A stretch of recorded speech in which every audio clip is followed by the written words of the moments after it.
Hey, everybody, welcome back to another episode of Samp&Chance. I'm your host, Bobby Sampson, joined as always with my man, Mr. Chance Michaels. And down below here we have Mr. Ryan Karl from the PBC stable himself.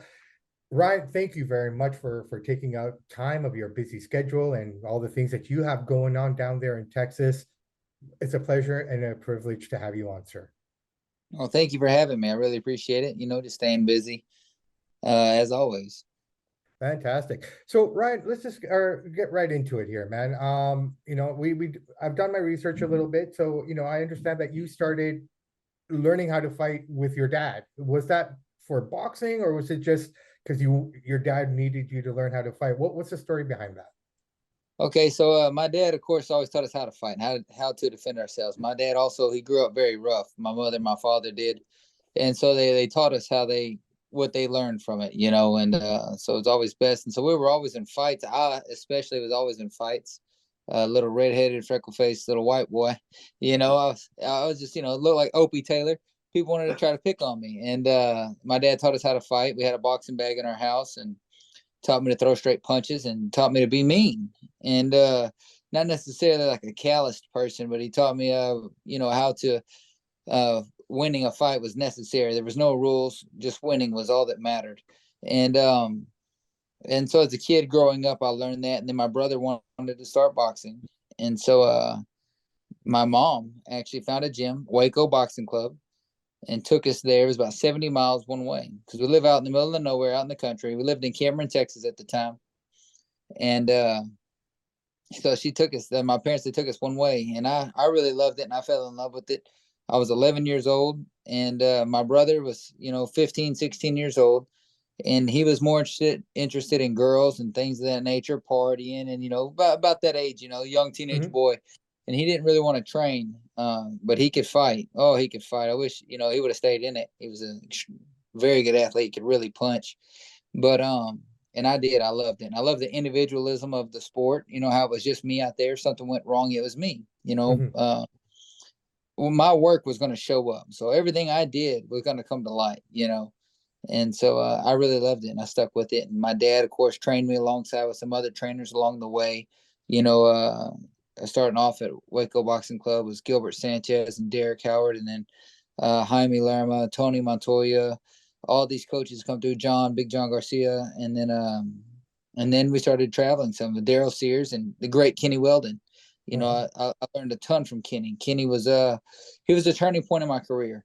And my dad trained me alongside with all these other people and took me all over. I have nobody my parents are the only people that deserve the credit for anything for me, because without them, I never would have done anything, only by the grace of God, I had parents that would take me everywhere and spent that kind of time with me. And from then on, with Ronnie Shields and of course Casey Ramos and all these pros, I was sparring as a 16-year-old. Mhm. Um, Danny O'Connor and these guys like this up there with Ronnie and his gym, and Ricardo Williams, Slick Rick, and getting through to all these guys, and it just kind of manifested from there. That's awesome, man. So not a particular fight or a particular boxer that kind of got you into it. It was your dad and just growing up. Yeah, we loved boxing as kids, anyways. Though my Mhm. dad did watch boxing, and one of my favorites, of course, one of my first favorite fighters that I always liked. And we liked all the fighters, right? All the guys back then. But one of my favorite fighters as a kid was always Ricky Hatton, and because of the way he fought Hmm. and the heart he showed, Yeah. right? I, Big Calzaghe fans. My dad was. I was a big Jermaine Taylor fan as a kid. Yeah. Uh, my dad really liked Kelly Pavlik, and it broke my heart when Kelly knocked him out. But Wow. you know, it was didn't really break my heart, but I was sad. I had that bet with my dad, Yeah, and yeah. Kelly, boy, I'm a huge Kelly Pavlik fan. Of course, after that, I was already, and my dad was a big Hopkins fan. We liked a lot of these fighters, but the more the kind of fighters I liked were the Ricky Hatton, the Arturo Gaddies, the kind of fighters like that. I wasn't really as attracted to the Mayweather style, and I guess that was just because of my nature, my attitude, my personality. Hmm. I kind of saw that heart, that toughness, that grit, and I just I longed for it. I used to tell my mom, I can't wait to be in a hard fight. I Oh, can't wow. wait to be in a blood and guts fight. My mom's like, you don't want that, Ryan. We don't want you to get in a blood and guts fight. I'm like, I can't wait to get in a fight like that. And then when you're in it, And my dad or coaches would tell you, well, you think you want it till you get in it. And then when I get in it, it's like it was an addiction. It's like I loved it. So it's either going That's to go one awesome. way or the other for you. And I loved it. I love the experience and the just the whole thing of it. That's Ryan, I awesome. noticed your fighting style. You're always coming forward, and the more you get hit, the more you turn it up and turn it on. Is that a fair assessment? Yeah, that's a fair assessment. That's probably my biggest flaw and also one of my great qualities. It's kind of mixed in there is I like to fight too much. I can box actually really well. And I learned that through Kenny and boxing and things like that and being able to read all these things and do all these things. And I just get so into it at times. It's like I love it. I just love that rough and tough as Gennady Golovkin would call it, Mexican style. That's just what I like. I like that personal. I want to see that toughness. I remember in fights, watching these guys in fights. I remember I was fighting Quezada. I was like 12-0. He's 11-0, and we're fighting, and I can see it in his face. I'm hitting him hard, and I can. It's kind of a tougher fight, and he's getting hit with some hard punches. And I remember seeing the quit on his face before he quit. I could see it in his face and said he's done. I was like, he this is hurting him. I can see the pain on his face, and not to take anything away from him because he didn't quit. I could see that he didn't want to be there anymore. And I remember that, and it's just like it's that feeling you get of making somebody want to quit, or that feeling of that achievement is great. There's nothing. It's just something to it, and that blood and guts type of fight. And even when you lose, right? So the thing about fighting that style is whenever you do lose, everybody still loves you. You're a fan favorite for that reason. Yeah, that's right. And so 100%. Like when I fought in San Antonio and I lost to Barrios, I got that headbutt and I was totally jacked and I couldn't see. And I couldn't see anything out of my right eye at all. It was all nothing but red because the blood was in my eye. And and I could see kind of some out of my left eye, but I was dazed really hard from that headbutt. And what are my options? I'm here to fight. And so I go forward and I'm throwing big right hands hard as I can. And after the fight, guess what? Everybody's screaming for me as I'm walking away. Yeah. Everybody's on their feet, hollering for me. And I'm walking out of the ring, out of the arena with my hands up. It's the first fight post-COVID, the first fight with fans. And I'm like, just hollering for them and stuff. And they're all coming down, shaking hands. Everybody's trying to buy you a beer. And it's like everybody loves you. And it's that feeling of that's unmatched. I've never experienced that in anything else in my life. It's a gladiator feeling. I've been a gladiator, and it's and I love it. It makes you. That's why people will fight to the death, is because of that feeling. It's just like it's an addiction. Yeah, absolutely. I spent the better part of last night watching a bunch of your fights again. And I tell you what, man, they're all exciting. Again, your style, the way it is, it's just styles make fights, right? And you definitely entertained me for the most of my evening last night. That was just phenomenal to watch. So again, to having you here talking about it, it's awesome. But here, I want to touch on something really interesting here. On Samp&Chance, we kind of do things a little differently. We kind of indulge more in psychology and try to talk about things that other guys won't bring up. So one thing I want to talk about here is your original nickname, the Raging Caucasian. Yeah. Now, the reason I bring that up, I mentioned this is because when I look at boxing as a whole, yes, there's a lot of Caucasian boxers that come out of Europe and what have you. But if you look at North America, it's very sparse, and it's always been very sparse. Why, in your opinion, as a boxer, outside of yourself and Caleb Plant, those are the only two names that I can think of off the top of my head. And we eat, sleep, breathe boxing just as you do to a certain extent. And, it's like, why aren't there more white guys in boxing in North America side, do you feel? Well, I think a lot of it is the way people grow up, the way they're raised, and a lot of it is their parenting. And just in a census of things is you're going to get most people that are Caucasian, they're going to tell their kids not to fight, and the fighting is wrong, and you should never do this. And that's why bullying is to the extent it is, right? And that you shouldn't do these things. And I was raised total opposite. Both my parents were raised extremely rough. My mother, raised by her in a really hard situation. My father as well, from the ground up kind of lives. Something I'll never have to experience because they did, and they accomplished, and they fought through it. Right. And he taught me how to be hard like that. As a child, not necessarily how to be hard, but he taught me how to prepare for that kind of life. If I had to live it, if I fell on those kind of times, I would know how to survive. And how to be mean enough and how to have that grit and determination. And a lot of it's just natural. And I'm a very, like I want to be first. Like I can't even practice. I can't even train. Back when I was training at the Plex with all these different fighters, I couldn't even work out without trying to beat them in our workout. I was going to be first. It's just Right. how it was. I was going to be first, or I was going to die in this workout trying. And Right. if you beat me, then that's great, because you know what? Next time you're not. You know, you better enjoy your moment. And I kind of had that mentality. And I think the issue with most people in America is all about football. And so Yep. you've got a lot of guys that could be really good athletes. They want to go to football or basketball because they view boxing as a fight and as mean and as dangerous, where boxing isn't half as dangerous as football. And they don't realize that. And they don't want to, because it's the whole ideal of fighting. And oh my gosh, it's so crazy. You're fighting. Aren't you scared? Aren't you worried? I'm like, I've never been hurt in boxing. You know, I've been No. hurt worse in football as a child. You know, I remember getting knocked out on the football field in high school. You know, well, I don't really remember it that well, but I got knocked out on the field in football, and I was like, "What?" I had a pretty good concussion, and they just put me right back in. They don't care. And you know, and then they joke about it. You know, it's but boxing is much safer than most of those other sports, and so they never put their kids in them because of the ideal of a fight, and everybody Ironically enough, demonizes the fight. yeah. No, ironically enough, you find a lot of them, a lot of kids going into MMA, into like martial arts and things like Yeah, that, it's which is crazy. just as the But same. it's I mean, when they're combat. older.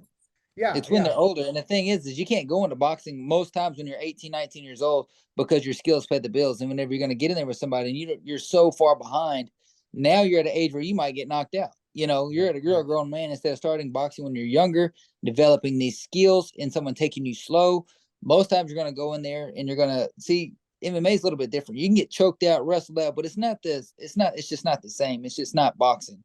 yeah. And they're just different sports. Not to knock MMA, you know, because No, I don't do it, you know, but it's just different sports. And it's the whole thing. They can't go into boxing, and boxing looks boring to people. To the average person, they think it's boring, but its skills pay the bills, and it's such a high class. You know, MMA is checkers and boxing is chess, yeah. and so it's kind of how you want to look at it.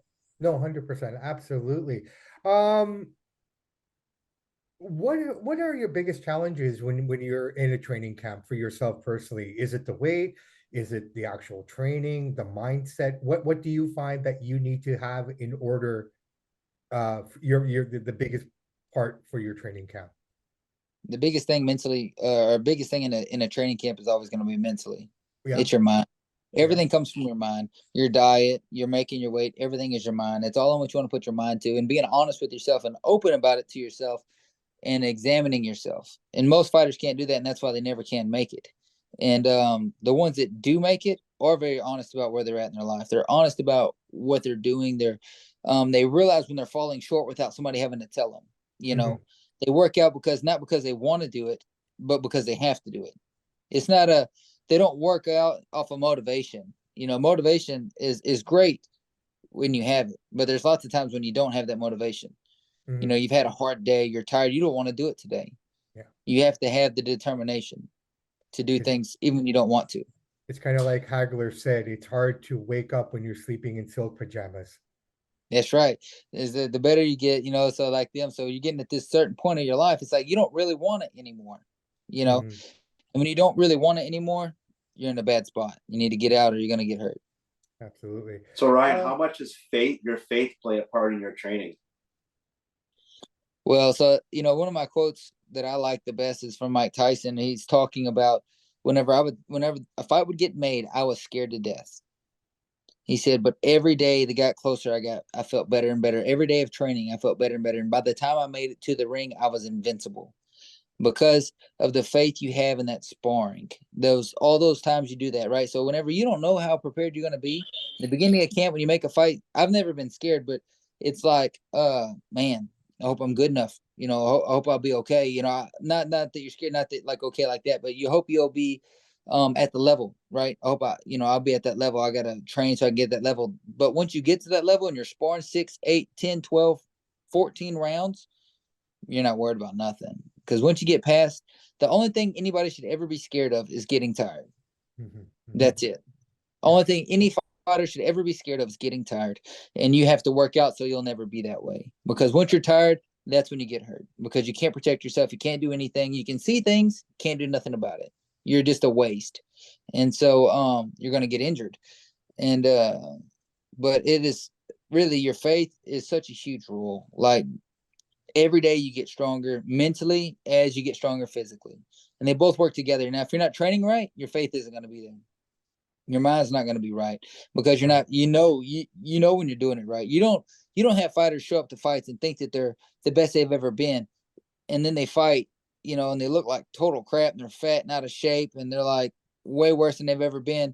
And they can't lie to you and say that, oh, I felt, great going to that fight. No, they didn't. They were probably scared to death, Yeah. because they knew they were probably going to get tired. And Right, anybody that's ever fought knows that getting tired is the way to get hurt. You can't do anything. That's how you get jacked up.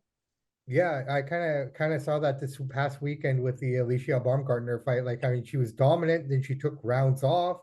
Um, Conditioning, do you think? Did you catch that fight? Yeah, a lot of it's going to be conditioning. Yeah, I mean, of course, it comes down to conditioning, and then a lot of it is not just conditioning, but conditioning of the mind. Being in that situation at the performance level, a lot of people can do great at it at certain times, but if their life is a little bit out of line, they've got some kind of stresses in their life, they're kind of stressing too much, and that's going to take a lot out of them. And then you put them under the lights, Right. in this big fight. I've seen people get tired in 2 rounds that I've seen spar great for 15, in great shape. They just can't do it under the pressure that day. Yeah, They could have done it before under the pressure, done great.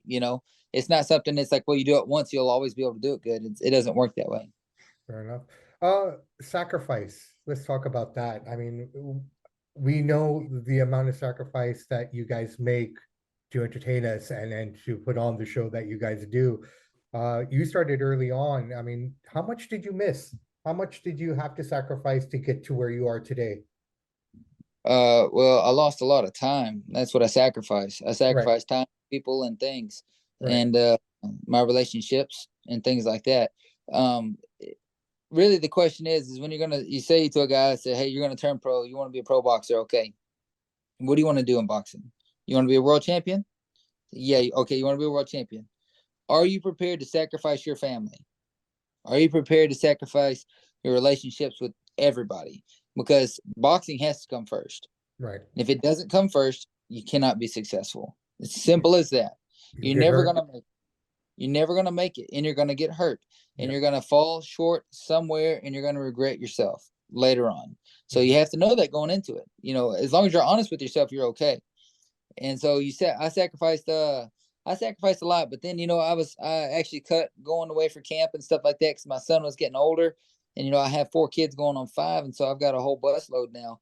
And I say, I can't, I just can't do it. I'm not going to sacrifice my son for boxing. And so I stopped doing those things. I stopped going away for camp, and I started doing other things, and little by little, here I am. Nice. all right. So Ryan, out of all the different arenas and buildings you've fought in, do you have a particular favorite building or arena that you've competed in? My favorite place I've ever fought at wasn't the venue. It wasn't anything special. It wasn't no light show.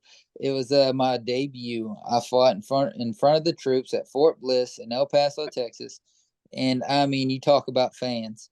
And I can even look back on all my fans through all of my fights. And you talk about the best fans I've ever had, or the troops screaming, crazy loud, hollering. I mean, this was just a high school gymnasium size building I was in, Mhm. and it was packed with troops, and they were just going nuts, and it was just awesome. After the fight was over, I was a swing belt, and I got on, so I fought on TV, and you had who was it? I can't remember his name.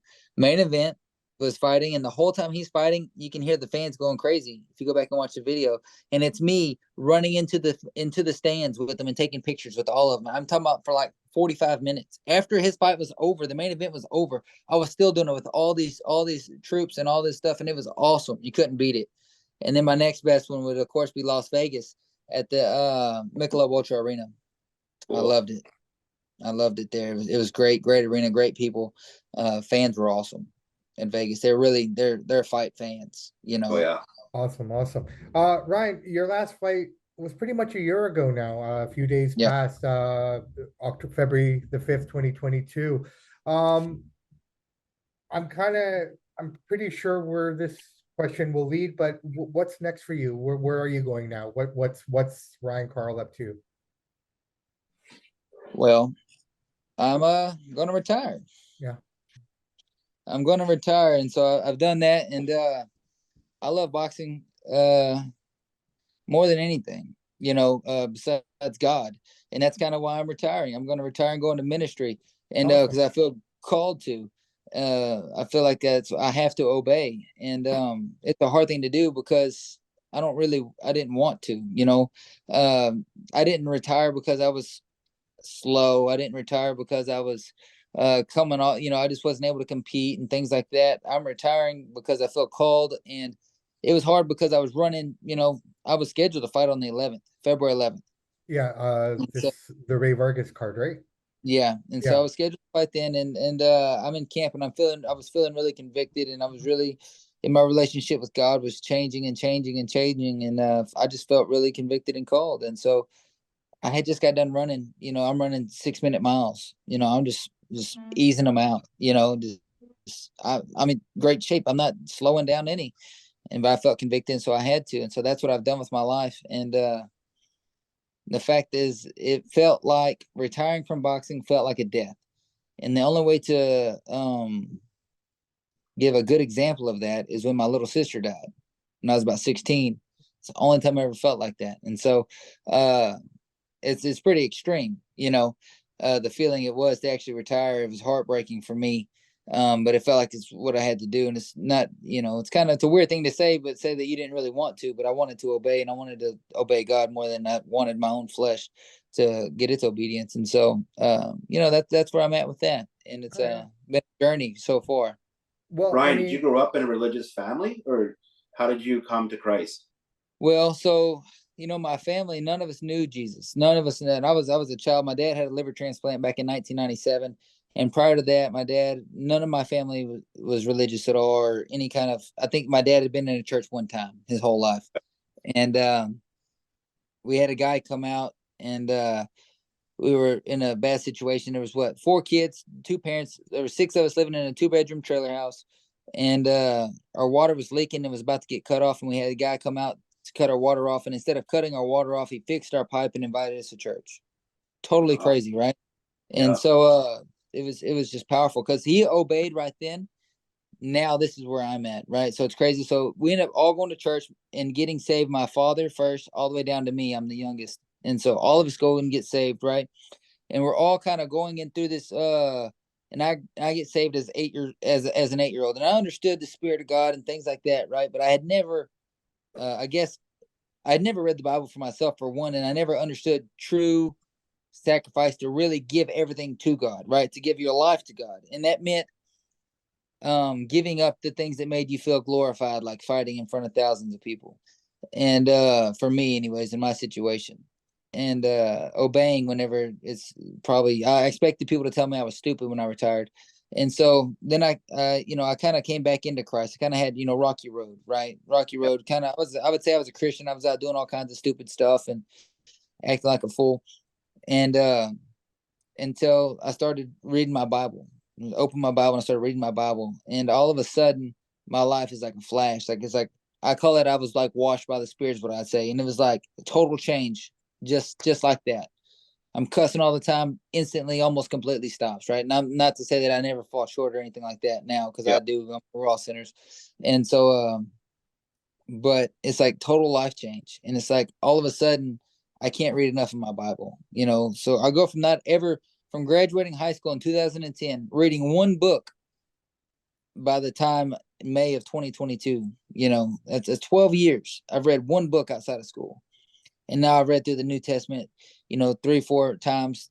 And I'll read like 55 chapters or 69 chapters of Isaiah one morning, just because I want to. I have to read this Bible. Yeah. And it's like it's the actual living word, and it's insane once you start to read it.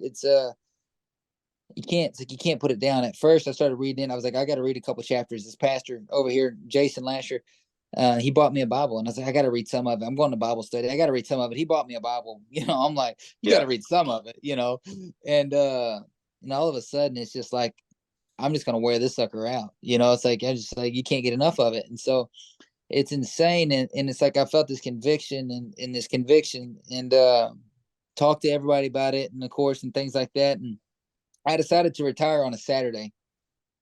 And I come home and I'm at my house. I'm talking to my dad and I'm crying because it was real emotional for me. Like I Right. said, it was like a death. Yeah. And I'm talking about it, and I'm telling him I'm retired. My dad gives me a hug, tells me he's proud of me.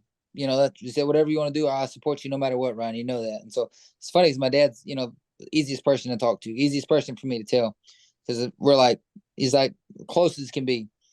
And so the next day, the pastor calls me, and he says, "Hey, Ryan, I need to tell you, I'm stepping down from this church here, and I'm going to another church in West Texas. I feel called to go out there. I feel led to go out there, and I also feel led that you're going to be the next pastor, or you're going to be a pastor. And you know, I don't know about your boxing situation and stuff like this. And I didn't tell him I had just retired. I hadn't told anybody. And so I'm kind of like, I just retired to pursue ministry. You know, I made that decision, and didn't just make the decision, but I actually acted on it. You know, so it was done. And he tells me, he says, I think you're going to be the next pastor, or I think you're going to be a pastor. You know, I want to tell the deacons that, you know, they should talk to you about it and preaching, and they should allow you some time to preach. And I didn't tell him. I was really weirded out, to be honest with you. It was really odd because of the way it happened.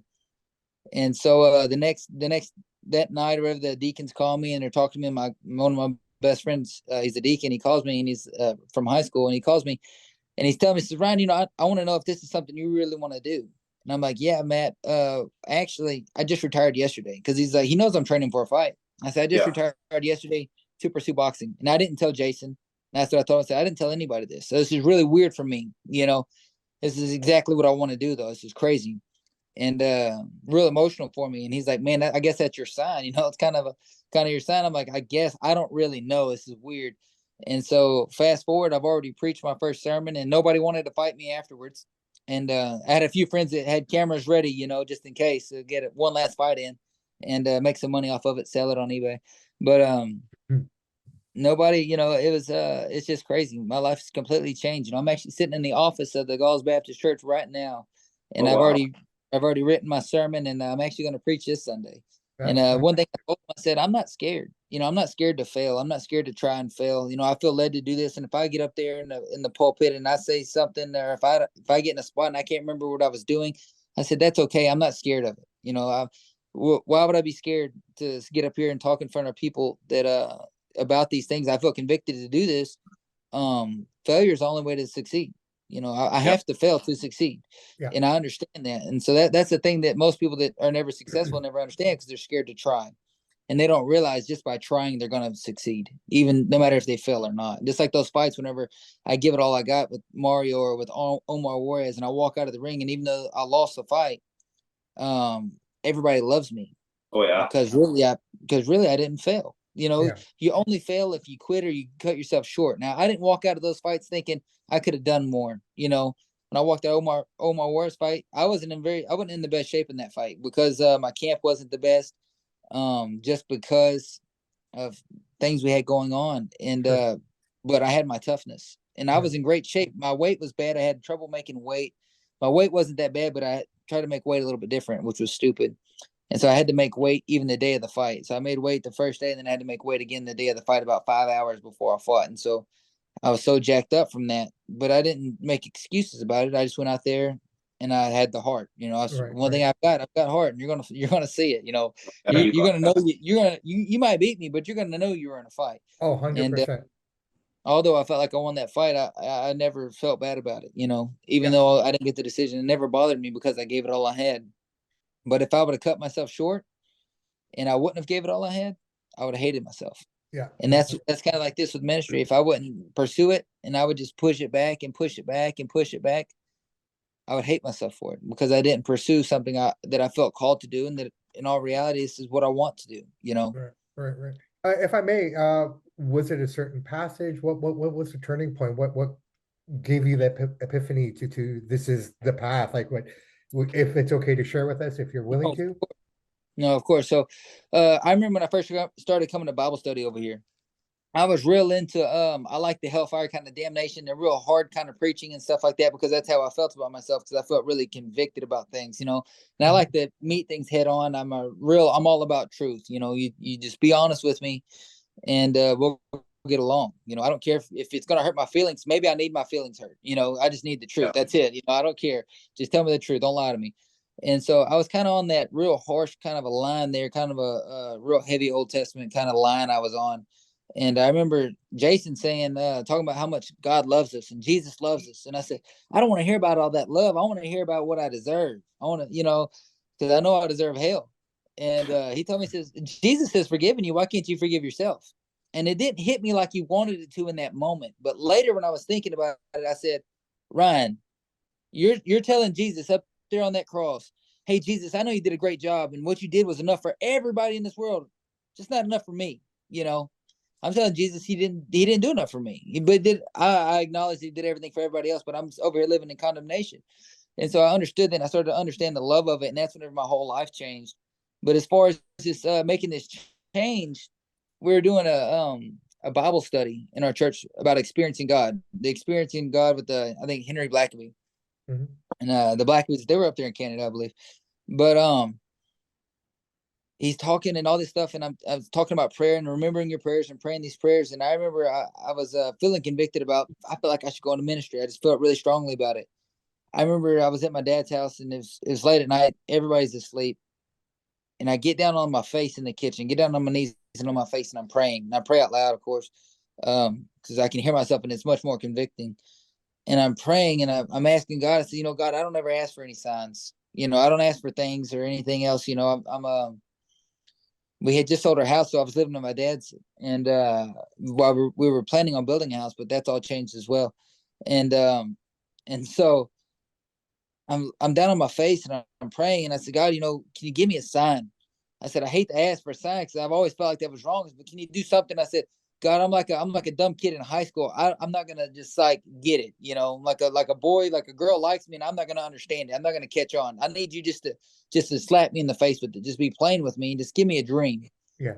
And the reason I asked for a dream is because I've never had good dreams my entire life. Only dream I've ever had were nightmares from a child up. Was my whole family dying. Only dream I've ever had is my family being murdered. It's crazy, right? And so I said, God, give me a dream, because I know if I get a dream, it's got to be real, because this is the kind of dreams I've always had. Mm-hmm. And I go lay down in the bed with my son because he was sick. He was 7 at the time, and he was sick. And so I'm go lay down in the bed with him. Actually, no, he's 8, and I'm laying in the bed with him. And I'm trying to meditate, trying to think about what I was just praying and try to listen to God. That's what I've always heard, is to meditate and listen to God, And as I'm laying there, it felt like I had a vision all night long. It never felt like I ever went to sleep. It was the weirdest thing in the world, but I know I wasn't asleep. But I was preaching in a church over here, Cameron First Baptist Church, a church that I had been in maybe twice my whole life. And I was preaching at it. And I could see people's faces. And some of the faces, I didn't even know the people I'm looking at, And some of them I did, and it was and I remember that morning I got up, I was like so freaked out, because this is exactly what I just asked for. And how, that's so wild to me. And I get up, I asked my wife about it, and I asked I talked to my preacher about it, and I'm talking to people about it, and I go spar that evening. And that night after sparring, I go to a restaurant with my mom and dad, and I'm sitting and I'm talking to her, and I'm like, almost like I'm freaked out, right? Because I love boxing, and I'm like terrified I'm gonna have to give up boxing at this time. And so I haven't reached that obedience level. And so I'm sitting there, I'm talking to my mom about it, talking about these things, and she's talking about how God has worked in her life and stuff, so much about things I don't even remember as a child, how our life was so different and so changed. And she's like, I can feel the Holy Spirit, right now when we're talking, and I know what the Holy Spirit feels like in all these situations. And he goes, as a matter of fact, I can feel it right now speaking to you. So it was different for me there. So I felt this conviction, and then I go that night or the next night back to Bible study. And sure enough, the Blackabys give a message about whenever you hear from God, when you hear your message from God or what you're supposed to do, don't ask everybody about it and try to figure everything out like that. You're supposed to just obey. I'm like, well, how are you reading my mind here? Is this some kind of scheme or something? That's what I'm thinking, right? Right. I'm sitting there. It's like I'm sitting there. I've got this book, and I just set it down. I just set my book down. I'm like, what in the world is going on? Right? It's just so crazy. And I hadn't even told anybody else about this except for my wife and the pastor and my parents. And so I'm like, okay. And so this is about 3 weeks before I actually made the decision. And I'm training, and it's like I'm having some trouble in camp training, but I literally, the day I retired, I was gonna spar that morning, but I didn't because of all these, because I retired. And but I had just sparred like 9, 10 rounds. I felt great doing it. I sparred 3 different guys. I'm feeling great doing it. And it's like, Ryan, you have to obey. And I had a Mikado Henson he's a chaplain at Texas A&M University, I think for the sports and stuff. He told me, he said, Ryan, and this is after I had already told him what I did. Right after I had already done what I did, then I called and talked to him about what I did, because I was like, this is crazy. I need, some guidance. And he said, his mentor always told him, slow obey is no obey. You got to obey, and so I felt like I had to obey.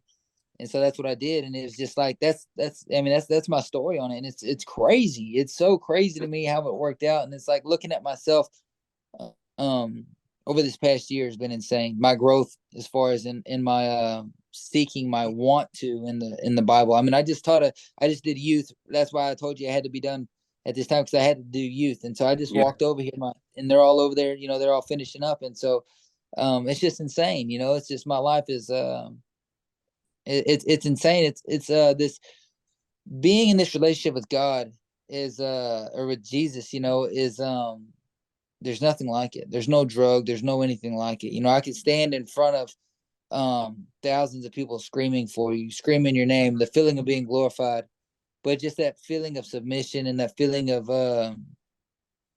just a spirit, just that feeling of it. There's nothing like it. I can see the joy in your face when you talk about it, the genuine love and the joy. Yeah, it's your radiating eyes. through the I screen. can't help it. Absolutely. No, that's I love phenomenal. it. Love it. Yeah, thank you so much for sharing that. I hope our listeners can get something from that. I feel something, Yeah, that was great. I feel energy. I feel that no, energy, brother. I can't help it. It's like I go places and used to, I would go meet people or go do something, and they would be like, I would just talk to them and I would leave. And now I come back and I'm like, hey baby, I bet you can't guess what I was talking to that guy about. She's like, Jesus, I bet, huh? I'm like, yeah, how'd you know? Like, it's so crazy to me. But I was never, I would talk to anybody about anything. I was never a shy person, but I've never been like this. It's never happened. I've had moments where I would come back from church camp and I would try to read my Bible, and it would never I would just kind of dwindle off into being a kid and acting a fool all those times. And it's like, this isn't just a feeling that I'm going off of now. It's like, it's not only that, it's a decision I've made in my life and I remember I prayed a prayer actually about a week before I retired, about maybe 2 weeks, and I prayed this prayer. And I didn't want to, at first, when I first read about praying it, about talking about how you should, do these things, I remember thinking, I don't want to pray that prayer, because I've already had that dream. I know prayer is powerful. Like, if I prayed, it might happen. Look at me right now. And I was like, but Ryan, you have to. And I prayed the prayer that I would do whatever God led me to do. I would obey no matter what. No matter what in my life, I would obey. And man, I wasn't ready for it. And it was heartbreaking in the beginning, but now it is so joyful. It was the decision turning from my flesh and what my flesh wanted. Oh man, it was hard. It's not supposed to be easy. If it's easy, it's not. It's not. If it's easy, you're of the world. You're still going the wrong way. You're still doing the wrong thing. If it's hard, you're on the right path. And boy, it was hard. So I got to be on the right path somewhere. Well, I guess we're all on the right path, all of us here. Ryan, just a quick question here, just to go back to boxing a little bit here, if we can. Boxing today, now that you're out of it and you're kind of looking at it more from a spectator's point of view, outside of the realm, what is your opinion on the current state of boxing as we see it today? Well, it's different. It's just different than it used to be. As far as looking back even further when I was a kid, and then before then, it's just boxing has evolved. It's just changed, and it's going to with the times. With everything changing the way they are. I think the state of boxing is fine. Actually, I think it's going to get better, but I don't think it's going to get better in the sense of better fighters. I think it's going to get better as in a bigger household, kind of a football style sport again. I think you're going to have this gladiator sport come back, but I think first, before you can have that, you're going to have all these big YouTube type fights like we're having right now and things like that. And you're going to get all these different things like that. And you're going to have a bunch of that right now in the social media phase. but it's going to phase out from that back to Mickey Ward Gaddy style fights, because that's where it's going to end up next. I fully believe that, because I think we've kind of gone through everything, and I think that that's where it has to go next. And it's kind of, you know, boxing was the biggest, and I think it's on its way to be right back to being the biggest. I mean, boxing is in more headlines now than it's ever been, and it's such a big deal. And I think boxing's in a good state. I think it's a much different state, you know, than it was. It's not just by being a good fighter. You don't get to go to places just because you're a good fighter.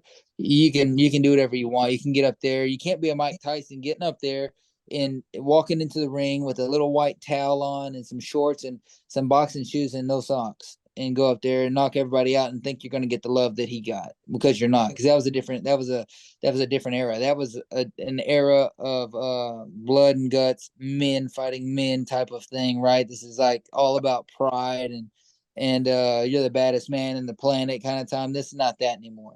This is now, we're in an era of talking and speaking, and people want to talk about things more than they want to do things. And so they want to see people do the same.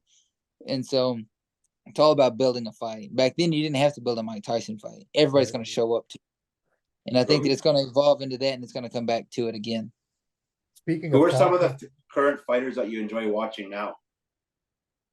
Kind of the same fighters. You know, Caleb Plant's a good friend of mine, and I love Caleb, and I love his fights, not just because he's a friend of mine. The guy can fight. You know, Caleb can fight. And then he had that big knockout, and I like, you know, I like the Durrells. I've always gotten along really well with them, so I don't want to talk bad about them at all in any way.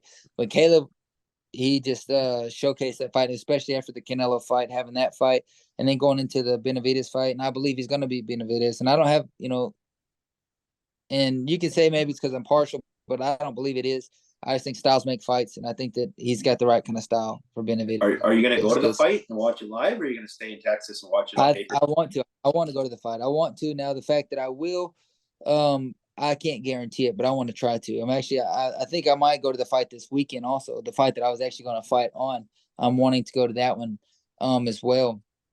And so, but you know, I like, big fan of Plant, big fan of all these different guys. Like, you know, you got the 140s. A lot of these guys that I know, I'm always big fans of, right? So like the Charlos, I know them. I'm a big fan of Jamel. You know, Jamal as well. He hadn't fought in a while. He's I don't know what's going on there. You know, hope nothing but the best for him. But Jamel, what he has accomplished, I'm so happy for him. So proud of him for what he's accomplished. And I tell you what, a lot of people say a lot of stuff about Tyson Fury, good and bad. He's entertaining. Oh yeah, and he's just quite entertaining. And on the vice versa side of that, Deontay Wilder, I love Deontay Wilder fights because they're exciting. You can't beat them.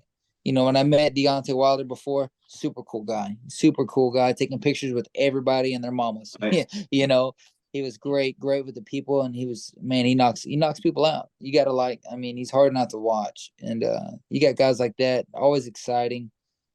I like these, you know, these real tough guys. You got Isaac Cruz. I really like him. You know, he's the way he fights. He comes for it. You know, it's like he is what he is, and I kind of like that. I like the realness of it. You know, he is what he is, and you can know exactly what I'm going to do, and that's okay. Yeah, Pitbull was one of those guys that really pushed Davis to the limits, man. Yeah, and Davis is outstanding. I mean, he's incredibly outstanding, and he can fight, but he more than fight, he can punch. Fair You enough. know, Just to go back, we were talking about more people want to be talking and this and that. And I want to go back to the Caleb Plant Benavidez press conference that happened recently. Your thoughts on it? I thought it was kind of too much from Benavidez and Clan. Your thoughts?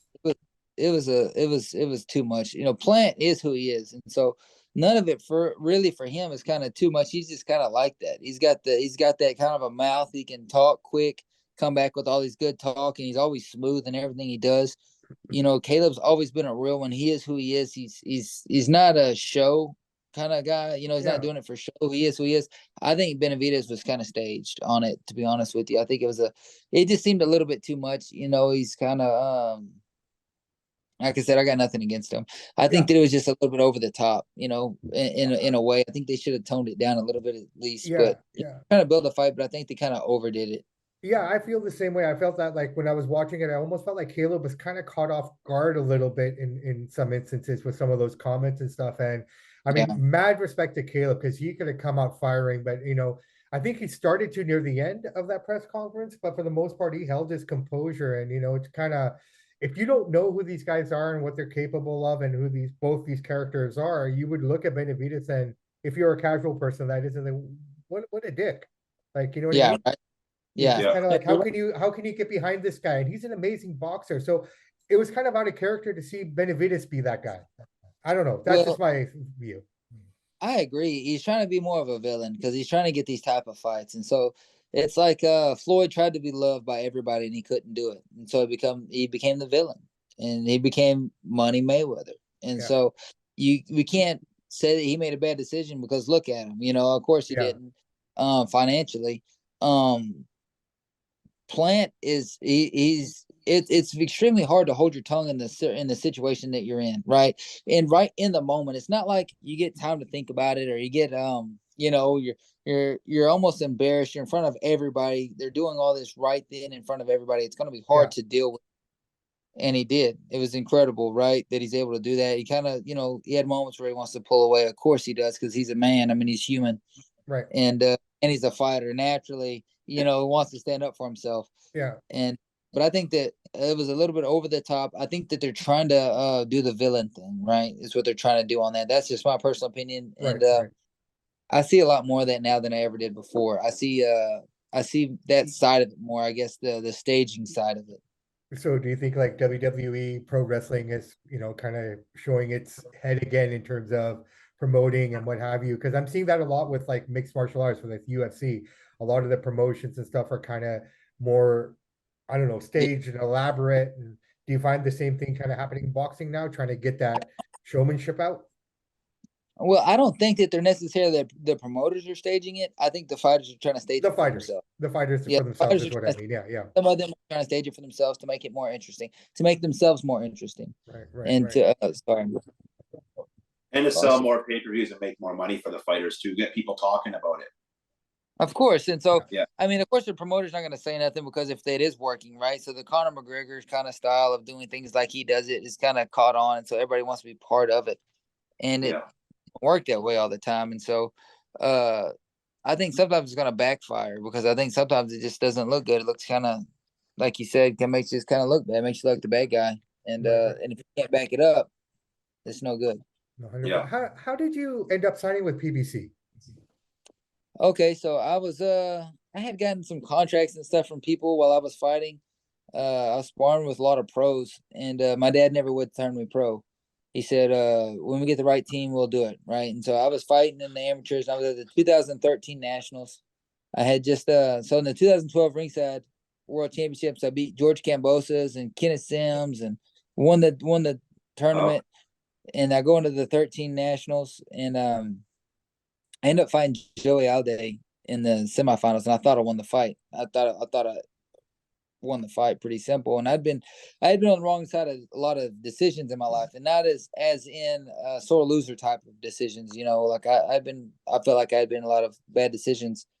And after that fight, I told my dad. I got out the ring, and even the USA coach at the time came and told me he thought I won. And so at the end of that fight, I got out the ring and I told my dad, I said, "Hey, I'm turning pro. Or I'm never fighting again. I'm not doing this anymore. I'm done. Yeah. I had 128 amateur fights. This is it. Like, it is what it is."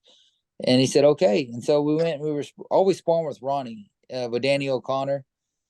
And Ronnie had told my dad, "Hey, whenever you want to start to turn pro, let me know. I would like to train Cowboy, and if you need any help, I can help you out." And so we had been talking to Golden Boy, and Golden Boy had a contract for us, and we were going to sign with Golden Boy. And Robert Diaz mentioned to us that hey, when you do turn pro, you ought to sign with Al Heyman as your manager, because look what he's doing with Errol Spence. He's a great manager. He's doing great things. This is before PBC. Mm-hmm. And so Dad talks to Ronnie about it, and Ronnie says, "I'll just call Al right now." So Ronnie calls Al, and then Al calls us and says, "Hey, sign with me, and I'll give you as good or a better deal than they're giving you right now, and we'll get it all figured out." So I'm thinking I'm still going to sign with Golden Boy, right? So I signed with Al as my manager, fight my debut on Golden Boy card. And my first two fights, I believe, were actually on Golden Boy cards, and two or three, and then PBC. So I was never signed with any promoter, and so I was just with Al Heyman from the beginning before PBC was around. and it worked out great. All from my dad taking me places. That's awesome, man. What is Al Heyman like? How would you describe the man?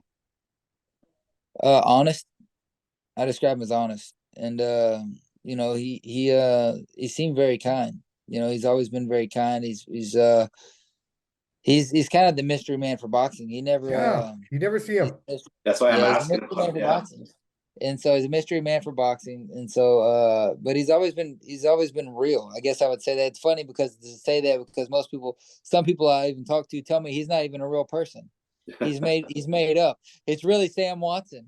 And I've had people tell me that Al Heyman is really Sam Watson. And he's not, but he's real. He's always been kind, and he's extremely intelligent. He's just super smart. No, He's awesome. you look at all the stuff he's worked with before boxing and all the stuff he does with boxing, and he's incredible. So we got some good fights coming up this year. I thought maybe we could just throw some of them out to you and see your thoughts and what you think. Why don't we start with the heavyweights? Fury versus Usyk. How do you see that playing out?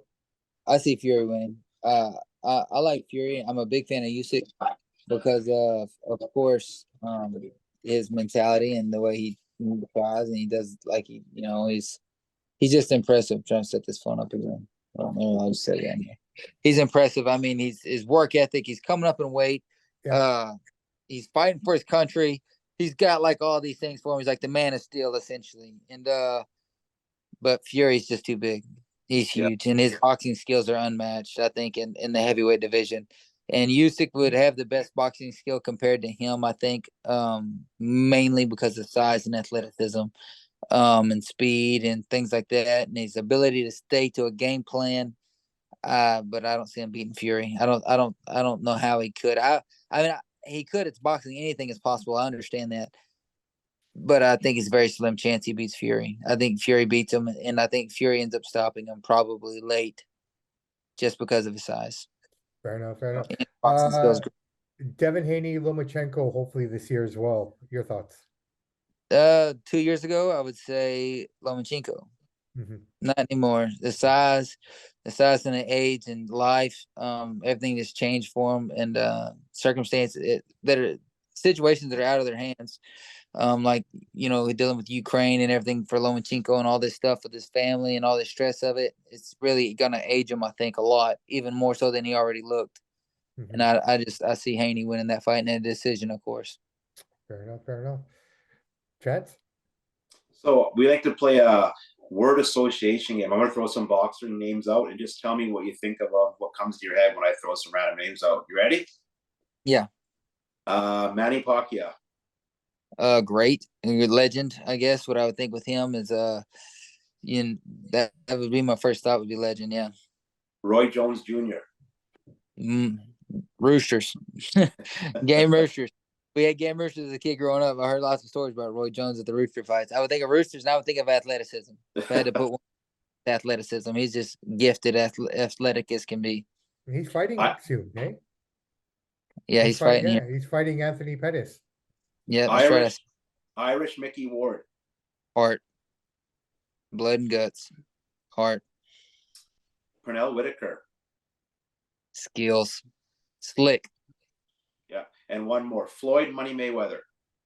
Money. I mean, really. I mean, Floyd is just money to me, and the greatest. Essentially, he made this whole big talk about it and made everybody hate him because he said it. But I mean, what he's done is unheard of. He's the greatest financial mind in boxing ever. He's also his record is intact, and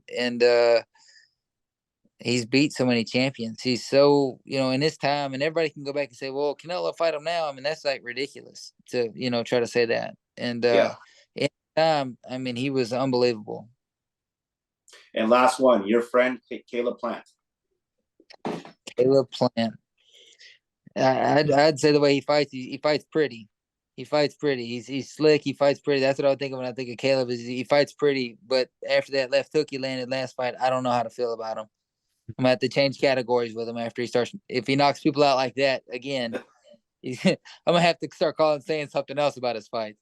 call him the nightmare or something.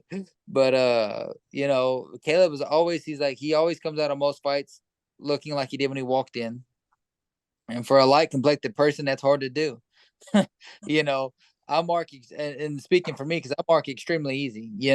I get, my mom would always call it eyeshadow. I would get just right on top of my eyelids to get black right there or something, and call it eyeshadow. I would always mark really easy, and 'cause I'm really fair. But Caleb is just like, he's such a complete type of fighter. Is what the thing is that he's getting better. What's odd is what people don't realize is happening. He's After the Canelo fight, losing to Canelo, the Canelo fight was the best thing that could have happened to Caleb Plant because of his mentality and because now how hard he's going to push himself. So you're either going to quit or you're going to get better and work harder. And Caleb he doesn't have any quit. And people don't think that of him because he's a pure boxer, or he has been. His skills have paid the bills, and he's great at it, his timing and everything.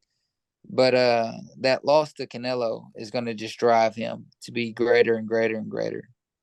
Do you see that rematch happening down the road at some point, or is that ship sailed for him? I do see it happening because he's going to be. I think he's going to beat Benavidez, and I think that he's going to be in a real good contention for getting that rematch again.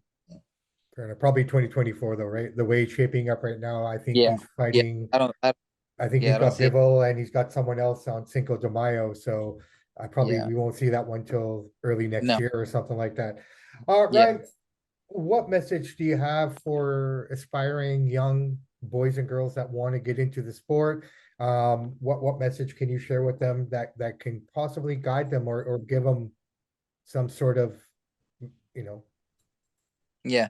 Well, of course, first thing I would tell anybody, especially, was to keep God first. And I said that a lot in my career and in my life, but I never really acted on it. I never did that myself. And so I was a hypocrite in that. And, but as far as boxing goes, I would say keep your chin down and keep your knees bent. And remember to keep moving forward at all costs, because the only way you're going to fail is whenever you quit, when you stop, when you don't continue. And that doesn't mean just like, I don't mean to keep your chin down and keep moving forward just in the boxing sense, in the boxing ring. I mean that in everything, in every sense, in every sport you can ever play. And that, quitting is forever. That's one thing I can guarantee is if you quit, you will never do it. Your dream that you have, if you quit, you will never succeed. That's the only promise you get from quitting. Yeah. Is that you will never do it. Yeah. You will never succeed. And you have to understand that before you do it, because once you do it, it's too late. No, we completely agree, and we're in the same boat here. We're in a different platform, but you know what? We're working our asses off to kind of achieve our goal. So, Right. Ryan, thank you so much for coming on and joining us today, helping us reach our success. So thank you so much for that. And again, thank you so much for taking time out of your schedule from your family and everyone else that you could be around and enjoying right now, but sitting here with a couple of dudes. So for that, I really, really thank you and appreciate all. Ryan, thank you so much. That was very, very inspiring just to hear what you were saying about your faith and everything. I could feel the power coming through the screen. So thank you for your time. You're first class, much appreciated. Absolutely, man. You've motivated us and given us I speak for Chance, we both feel it. Like we both feel this energy that you're giving us. So thank you so much for that, Karl. Karl. Oh, man, I appreciate y'all having me on here and let me talk and just, it means a lot to me, and I really do appreciate it a lot. And anytime, I'd love to be back on here. Yeah, we would love to have you back on here. Maybe we can, maybe we can get back on here together after the Plant fight and, kind of get your assessment on it and see where you're going and how we can help promote everything that you're taking on now as new challenges in your life. So we want to be able to support you just as much as you're supporting us. Oh, hey, I appreciate it, guys. And thank you. And hope nothing but the best for y'all. Awesome. Thank you so much. Take care and we'll talk soon. All right. God bless. Thanks.